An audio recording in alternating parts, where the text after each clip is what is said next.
Okay. Ready?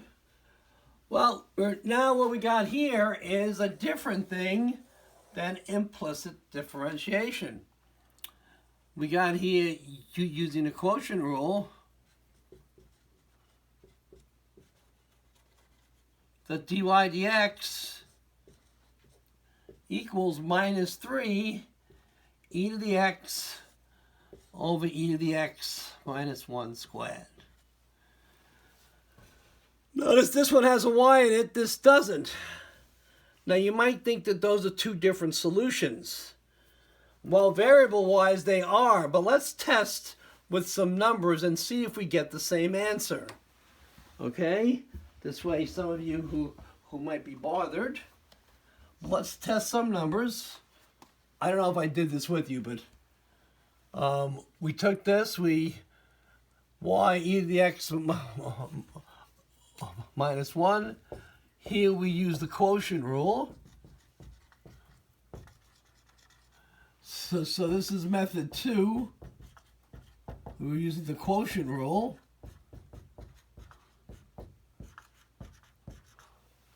I factored out the y.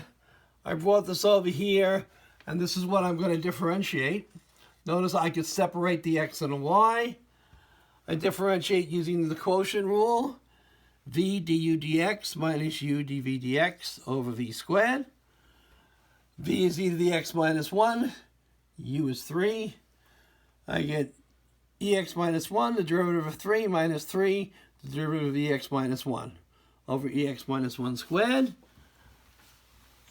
We know that the derivative, from a rule, the derivative of e to the x over dx equals e to the x, and the derivative of 1 equals 0. So we get here e to the x minus 1, derivative of 3 is 0, minus 3 e to the x over e to the x minus 1. So our answer is minus 3 e to the x minus 1 squared. I'm going to put both solutions, okay? And are they equal? Well, let's test out some numbers.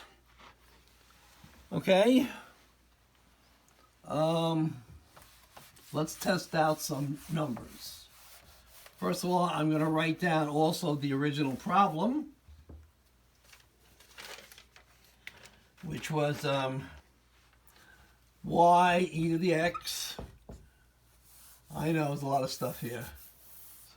Y e to the x minus y equals 3. Let's just pick a number. Well, x equal 1. So let's find y. I'm going to put it in here. Y e to the 1 minus y equals 3. All right, so we factored out e to the 1 minus 1. So y equals 3 over e to the 1 minus 1.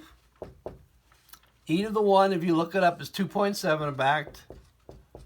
And we get here 1.76. So that's y. So now we have x equal 1 and y equals 1.76. So let's take our two solutions down here and solve. Let's take the first solution, the implicit solution, and find dy dx. Now that's minus y e to the x over e to the x minus 1. Using our solutions is minus 1.76, 2.7, divided by, I'm sorry, let's put the 1 in there. It's going to be minus 1.76 e to the 1, e to the 1 minus 1.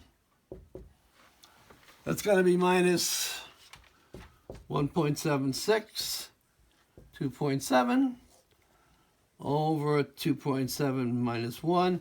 And the answer we're going to get there is around 2.8. So let's circle that. So let's look at what we did with the quotient rule. we got dy dx equals minus 3 e to the x over e to the x minus 1 squared. That's going to be minus 3 e to the 1, e to the 1 minus 1 squared. It's going to be minus 3 times 2.7 over 2.7 minus 1 squared. And we're going to get 2.8. Notice, even though these look different variable-wise, but when we substitute numbers, we get the same answer, showing that the methods are equivalent. Whether you like using the quotient rule, like doing it implicitly, the fact that this is separable, this is probably what you want to see anyway. Okay, so that shows you that these are equivalent solutions. Dr. Mirabile, I have a question. Yes. To show that they're equivalent, could we also solve for y in the original equation and substitute it into the implicit differentiation derivative to show that the two expressions are identical? Absolutely. Have a good time. Okay. I thought about doing that, but I know there's a lot of math manipulation in that. I figure it's a lot easier just presenting numbers. Okay. We're more comfortable with numbers. Okay. Yes, you can if you're mathematically inclined. All right, so I have to take, well, actually, I don't have to do anything because basically I'm going to go to a new topic now. I'm going to erase this. And I believe where we want to go is applications. We're on 11.1 now. 11.5, sorry. Applications. Applications of 11.1 to 11.3. So the first application I want to talk about is something called elasticity of demand. The second application is going to be called taxation. My favorite topic. So let's look at the first one, elasticity of demand. What is this? Well, what's the basic rule of economics? How many people here have taken economics? Since I can't see your hand, I don't know. Imagine most of you. Basic rule of economics.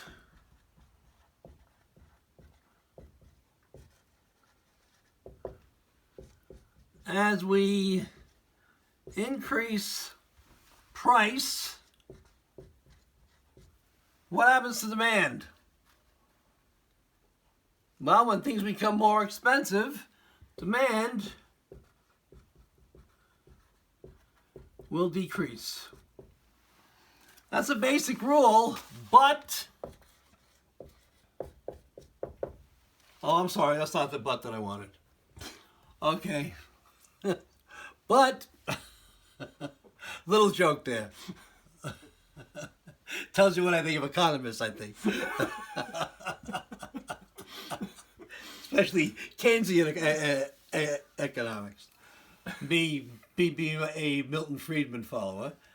But what happens if, let's take a cancer drug.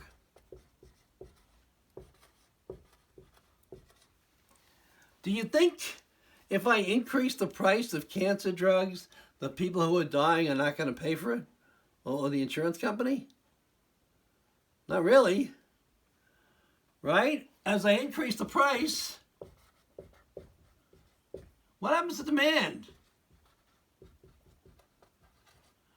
Well, it might be flat, it might not go down, or it might go down very slightly. This is called an inelastic product. In other words, it doesn't stretch. It's not volatile. Like a diabetes drug. You need the drug to live. Well, if they increase the price, well, you may not pay. You'll pay in the end. The insurance company will pay the price, but then increase your premiums. And you're not going to be really happy about it, but there's nothing you can do about it. But what happens if we do clothes? Suppose we go and we buy Gucci stuff. I don't know if anybody buys Gucci, but if you increase the price of my pants, my expensive pants, that demand's going to go down. Why? I'll just buy cheaper pants. I'll go to Walmart. They may not fit that well, but since my wife can sew, she can always either stretch them out or take them in, depending on what state my body is in at the particular time, whether I'm exercising or not exercising. All right, so this is called elastic. And then there were some products that we call unitary demand. And we'll talk about that, but they're not responsive. They don't respond to price.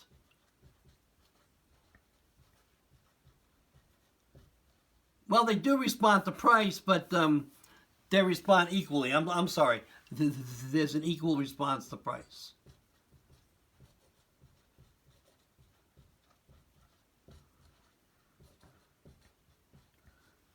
Now let's quantify these. Let's quantify this since we're into the stages of math. So notice the simple thing when we're talking about price and demand is not so simple. So let's talk about a coefficient of elasticity.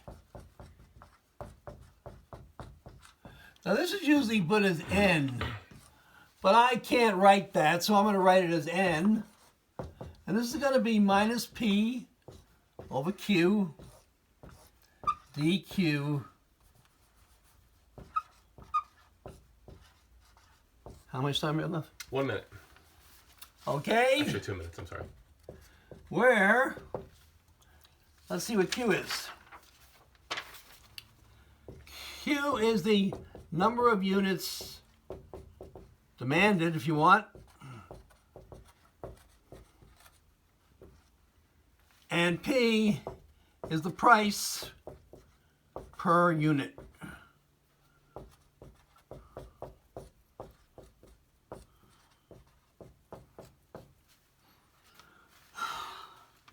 Okay, now notice, this uses dQ, dP, not dP, dQ.